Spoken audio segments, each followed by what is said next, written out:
অর্থ উপার্জনে কত রকম কত কিছু করে মানুষজন। কেউ সফল হয়, কারো কাছে সফলতা অধরাই রয়ে যায়।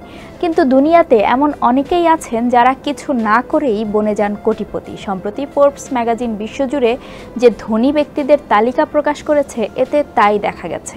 তালিকায় দেখা গেছে বিশ্বের ৩৩ বছর বা তার কম বয়সী ২৫ জন বিলিয়নিয়ারের মাত্র ৭ জন নিজ চেষ্টায় ও পরিশ্রমে সম্পদের মালিক হয়েছেন, যাদের অনেকে আবার এখনও কোনো কাজই করতে শুরু করেননি বা নিজেদের ক্যারিয়ারে ঢোকেননি। ফোর্বস বলছে ২০০৯ সালের পর প্রথমবারের মতো এসব তরুণ বিলিয়নিয়ার উত্তরাধিকার সূত্রে এই সৌভাগ্যের মালিক হয়েছেন। বিশ্ব অর্থনীতিতে এই ঘটনা দ্য গ্রেট ওয়েলথ ট্রান্সফার বা এক প্রজন্ম থেকে আরেক প্রজন্মে অর্থাৎ বিশ্বের বেশিরভাগ ধনীর সম্পদের হস্তান্তরের ইঙ্গিত। ধারণা করা হয় ২০২৯ সালের শেষ নাগাদ ৮.৮ ট্রিলিয়ন মার্কিন ডলারের বেশি অর্থ বর্তমান বিলিয়নিয়ারদের থেকে তাদের পরবর্তী উত্তরাধিকারের হাতে যাবে। বিশ্লেষকদের মতে বিশ্বের বিলিয়নিয়ার এখন একটু তাড়াতাড়ি তাদের সম্পদ পরবর্তী প্রজন্মকে দিয়ে দিচ্ছে।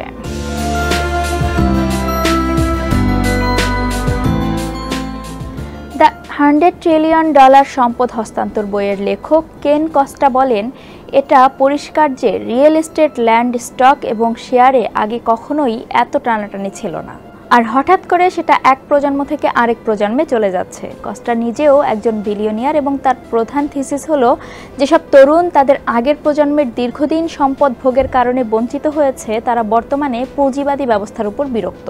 তার উপর এই নতুন প্রজন্ম ১৯৪৬ থেকে ১৯৬৫ সালের মধ্যে জন্মগ্রহণকারী বুমার্সদের খুব অল্প সময়ে ধনী হওয়ার জন্য যথেচ্ছাচারের মাধ্যমে এই পৃথিবী ধ্বংস করার জন্য দায়ী করে থাকে।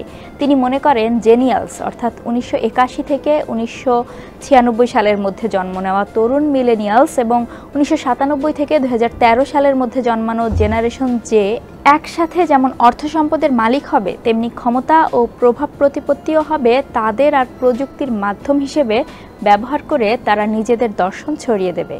এই অবশ্যম্ভাবী ঘটনা এড়ানোর কোনো সুযোগ নেই। এরই মধ্যে বেশ দ্রুতগতিতে যার হাত বদল শুরু হয়ে গিয়েছে, যার একটা বিরাট প্রলয়ঙ্করী প্রভাব পড়বে অর্থনীতি, প্রযুক্তি এবং সংস্কৃতিতে। আর এর ফলাফল কি হবে তা পুরোটাই নির্ভর করছে নতুন প্রজন্মের ওপর।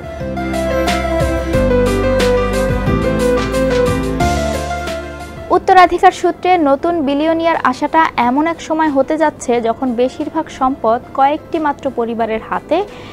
এতে পৃথিবীর জনগোষ্ঠীর একটা বড় অংশের জীবনযাপন কঠিন হয়ে পড়েছে। এবছরের শুরুর দিকে অক্সফ্যামের প্রকাশিত ইনইকুয়ালিটি এসে রিপোর্টে দেখা যায় ২০২০ সালের পর বিশ্বের সবচেয়ে ধনী ৫ বিলিয়নিয়ারের সম্পদের পরিমাণ দ্বিগুণ হয়েছে, যখন মোট জনসংখ্যার ৬০% প্রায় ৫ বিলিয়ন মানুষের সম্পদ এই একই সময়ে কমে গেছে। যখন বিশ্বের প্রতি ১০টির মধ্যে ৭টি কোম্পানির সিইও বা প্রধান মালিকপক্ষ বিলিয়নিয়ার, তখন বিশ্বের প্রভাবশালী বড় ১৬০০টিরও বেশি কোম্পানির মধ্যে মাত্র ০.৪% কোম্পানি তার কর্মীদের ভালো বেতন দেয়। এই প্রতিবেদন থেকে বোঝা যায় বিশ্বে অসমতার প্রভাব কতটা ব্যাপক। স্বল্প আয়ের দেশগুলোতে দারিদ্র্য কোভিড-১৯ মহামারীর আগের ২০১৯ সালের চেয়েও বেশি। বিশ্বজুড়ে আয় অনুপাতে ব্যয় অনেক বেড়ে গিয়েছে এবং মিলিয়ন মিলিয়ন মানুষ এই নিয়ে সংগ্রাম করছে।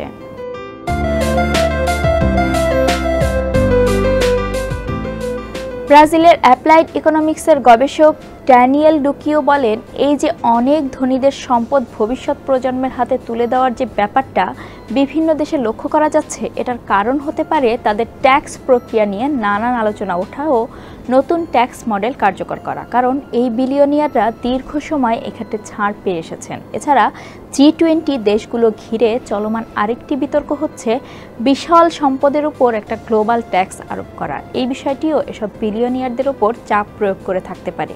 এ ধরনের ট্যাক্স এসব অতি ধনী ব্যক্তিদের জীবন অনেক কঠিন করে দেবে। ফলে যখন একটা ট্যাক্স আরোপ হবে, ততদিনে দেখা যাবে তিনি তার অর্থ অন্য কোথাও সরিয়ে ফেলেছেন বা ভাগ করে দিয়েছেন।